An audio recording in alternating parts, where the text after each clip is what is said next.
Soyez les bienvenus, votre santé, votre rendez-vous chaque jeudi sur BFM Lyon, en partenariat avec le magazine Ma Santé et son représentant Pascal Auclair, rédacteur en chef. Bonsoir Pascal. Bonsoir Elodie. Notre invité cette semaine, Cécile Michelet, membre du bureau national du syndicat des pharmaciens de France.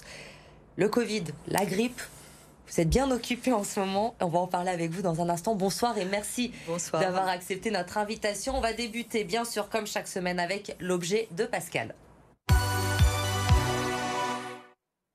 Une fois n'est pas coutume, un peu de culture ce soir dans cette émission, Pascal, avec vous, avec l'Expo 111 des Arts. Oui, pour une fois, c'est pas un objet, c'est des objets. Et des objets, c'est en fait, en l'occurrence, c'est 4 objets, c'est 4 tableaux. Pourquoi ces 4 tableaux? Parce que a débuté il y a maintenant 48 heures, donc les 111 des Arts, c'est une expo-vente qui se déroule chaque année et qui est une expo-vente caritative. C'est au profit de la recherche pour lutter contre les cancers pédiatriques et c'est aussi pour le bien-être des enfants hospitalisés à l'Institut d'hématologie et d'oncologie pédiatrique de Lyon, l'IHOP exactement. Et donc c'est pour la bonne cause. Et donc le principe, c'est qu'il y a une expo-vente dans l'atrium de l'Hôtel de Ville cette année, parce que l'année dernière, en raison de la Covid-19, il n'y avait eu qu'une vente en ligne. Donc cette année, de nouveau, on revient à l'atrium de l'Hôtel de Ville. Et donc il y a presque 1600 tableaux. C'est toujours le même format. C'est des formats carrés, des petits formats.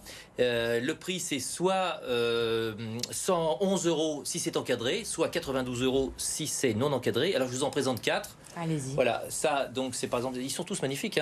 Hein. Donc ça, par exemple, c'est le Grand Hôtel Dieu. On aura reconnu. Une peinture, voilà. J'espère qu'il n'y a pas trop de reflets. Voici toujours encadré, en version encadrée, donc à 111 €. Ça, c'est la sucrière. Voilà. Alors, je vous montre ça parce qu'il y a à la fois tableau et photo, hein, les deux. Et là, donc, je vous ai amené 2 autres petits tableaux en format non encadré cette fois-ci. C'est une nouvelle fois le Grand Hôtel Dieu. Voilà. Et on va terminer par l'Université Lyon 3 et la piscine du Rhône. L'opération se déroule jusqu'au 5 décembre. C'est de 11 h à 19 h tous les jours. Donc n'hésitez pas, allez voir ces tableaux. Achetez, c'est pour la bonne cause. Je vous rappelle aussi que si vous achetez ces tableaux, vous avez 60 % quand même qui sont déductibles d'impôts. Donc ça fait pas très cher le tableau. Ça fait un joli cadeau de Noël. Et puis il y a également une tombola qui permet de gagner un tableau de Daniel Castan. C'est une vue, une huile de New York, 1 mètre par 2 mètres. C'est un grand tableau.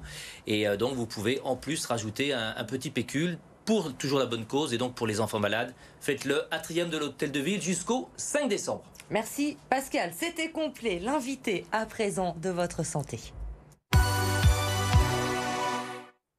Cécile Michelet, donc je vous représente avec nous ce soir, membre du bureau national du syndicat des pharmaciens de France. Depuis mardi, la vaccination contre la grippe est ouverte à tous les Français. Chaque année, elle touche entre 2 et 6 millions de Français, 10 000 décès environ.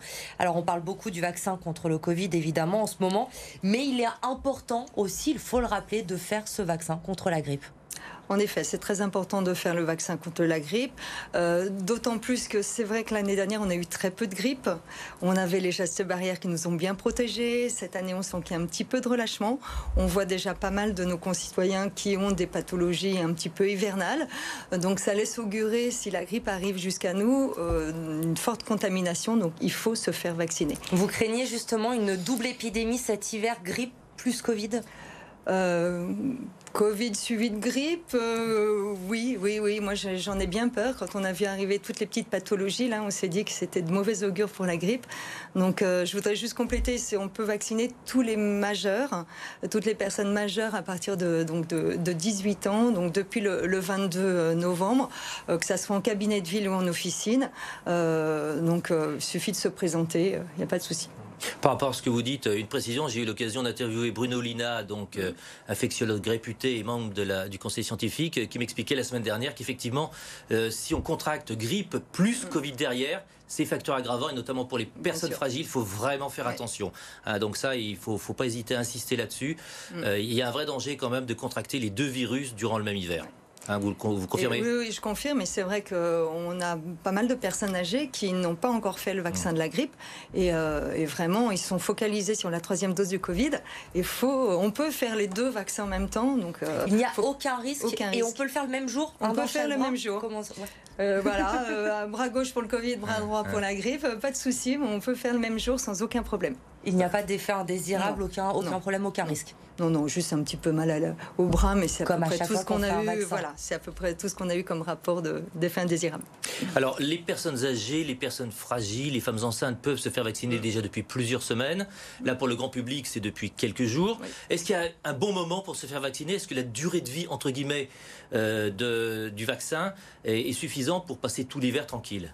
Oui. Surtout si on se fait vacciner à cette période-là, on va mettre à peu près 15 jours pour contracter une immunité. Et là, ça couvre largement jusqu'au mois d'avril. Donc même si on a une grippe tardive, ça va couvrir toutes les personnes. Est-ce que le vaccin, en revanche, est déconseillé à certaines personnes en fonction des pathologies qu'on peut avoir? Alors non, il va être contre-indiqué chez les personnes qui ont une allergie aux protéines de l'œuf ou qui ont une allergie précédente à un vaccin. Mais sinon, n'importe quelle pathologie peut avoir la vaccination de la grippe. Chez les immunodéprimés, on va avoir le conseil du médecin, mais il l'aurait fortement recommandé aussi. On nous pose souvent la question, est-ce qu'il y a des effets indésirables par rapport à l'injection du vaccin? Est-ce qu'il y a un peu de fièvre? Est-ce qu'il y a une douleur dans le bras? Alors, il y a la douleur dans le bras, j'en ai parlé. Il peut y avoir un petit peu de fièvre. C'est sûr qu'on ne va absolument pas vacciner une personne qui a de la température ou qui a un petit rhume à ce moment-là. C'est un vaccin vivant atténué, donc il peut déclencher un petit quelque chose, mais c'est quand même extrêmement rare. Maintenant, on a un bon passif de vaccination et on voit que ça arrive très, très peu. Les enfants, on peut les faire vacciner sans problème. Il y a un âge limite. Est-ce qu'il y a aussi, pareil, peut-être des effets indésirables plus sévères chez l'enfant? Alors, on peut vacciner les enfants. Généralement, c'est les enfants qui ont une pathologie associée. Ça passe par un bon de prise en charge par le médecin. Ça ne sera pas fait donc en pharmacie. Mais les vaccins les enfants peuvent être vaccinés sans aucun problème. À n'importe quel âge? On a des vaccinations chez des tout petits. Donc, en dessous de 3 ans, on va faire le Vaxigrippe, mais après, tous les autres vaccins sont ouverts à la vaccination. Donc.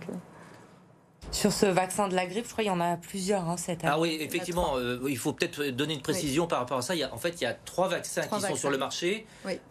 Souvent, on nous pose la question aussi, c'est quoi la différence entre les 3? Est-ce que c'est le pharmacien qui est prescripteur ou est-ce qu'en fonction des pathologies, en fonction de l'âge, on va choisir tel ou tel vaccin? Alors, c'est vrai que c'est un mix du pharmacien et de l'âge de la personne.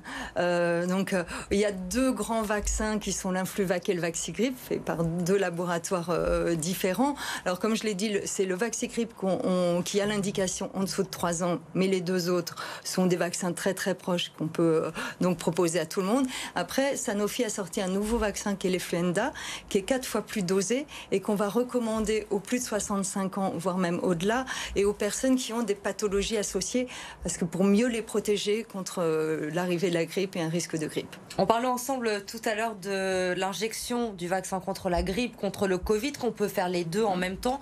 Ça tombe bien, puisqu'aujourd'hui, le ministre de la Santé a élargi la dose de rappel à tous les Français depuis de 18 ans, avec seulement cette contrainte 5 mois après l'injection de la deuxième dose. Ça va être compliqué pour vous, les pharmaciens, les semaines et les mois qui viennent. Vous êtes prêts pour cette logistique? Alors, c'est vrai que ça va être compliqué, surtout que nous, on attend toujours d'avoir l'avis officiel, ce qu'on appelle un DGS urgent, donc le papier officiel qui va arriver dans notre pharmacie et qu'on n'a pas. Donc, au jour d'aujourd'hui, moi, je ne peux pas vacciner quelqu'un qui n'a pas 6 mois après sa deuxième dose. Alors que le téléphone sonne déjà, j'imagine. Le téléphone sonne depuis plusieurs jours et il ne va pas arrêter de sonner. Donc, oui, ça va être compliqué, d'autant plus que les tests antigéniques réaugmente aussi, donc il va falloir gérer notre clientèle, notre patientèle habituelle, les vaccinations grippe, les vaccinations Covid et les tests. On a fait un petit sondage au Bureau national en début de semaine pour savoir quelle était la capacité des pharmaciens à vacciner, et on peut faire les choses bien en vaccinant 150 000 personnes par semaine. On aura du mal à aller au-delà, donc nous on demande à ce que certains centres de vaccination restent ouverts, puisqu'on pouvait tout à fait absorber la population des plus de 65 ans, même des plus de 50 ans, mais là, avec l'afflux qu'on va avoir, ça va être compliqué. Juste une petite question. Vous allez manquer de doses ou est-ce que vous allez manquer de main-d'œuvre? De main-d'œuvre. De main-d'œuvre et de temps. Les doses, maintenant, on les a. Donc ça, c'est très rassurant. Il y a des doses, on peut en commander autant qu'on veut, mais c'est de temps et de main-d'œuvre. D'accord. Et j'imagine que les centres, évidemment, de vaccination vont réarmer aussi, se remettre en place dans les prochains jours pour pouvoir satisfaire cette demande. Vous êtes globalement pour ces annonces, il fallait élargir cette dose de rappel? Alors, je pense qu'on aurait pu faire les choses un petit peu progressivement. Attendre d'avoir bien vacciné les plus de 65 ans avec leur dose de rappel, étendre aux plus de 50 ans. Et après, c'est les plus fragiles qu'il fallait vacciner tout de suite. Et là, il va y avoir concurrence. Trop vite, il va y avoir concurrence. Et embouteillage. Voilà. Donc ça va être un petit peu dommage. On ne se précipite pas 7 mois avant que le pass sanitaire ne soit plus valide. Donc on a encore le temps, notamment pour les moins de 40 ans, avant cette dose de rappel. Ça ne sert à rien de se précipiter, de prendre rendez-vous. Merci Cécile Michelet. Juste une petite correction, j'ai dit 150 000 par semaine, c'est 150 000 par jour qu'on peut faire. Correction faite. On termine rapidement, il ne reste plus beaucoup de temps avec l'agenda de la semaine. Samedi, très vite, le Centre Léon Bérard qui organise, Pascal, la 2e édition de la scintillante. C'est au profit de la recherche contre le cancer. Oui, c'est ça, c'est une balade urbaine. Ça part du Parc des Berges dans le 7e arrondissement. Soit vous avez une balade urbaine de 5 km dans le quartier de la Confluence, soit une course à pied de 9 km. On va jusqu'à Perrache. Là aussi, c'est pour la bonne cause. N'hésitez pas à vous inscrire sur le site du Centre Léon Bérard ou sinon, allez directement au Parc des Berges. Merci Pascal, merci encore Cécile Michelet d'avoir été avec nous. Votre santé revient jeudi prochain. Passez une très bonne soirée.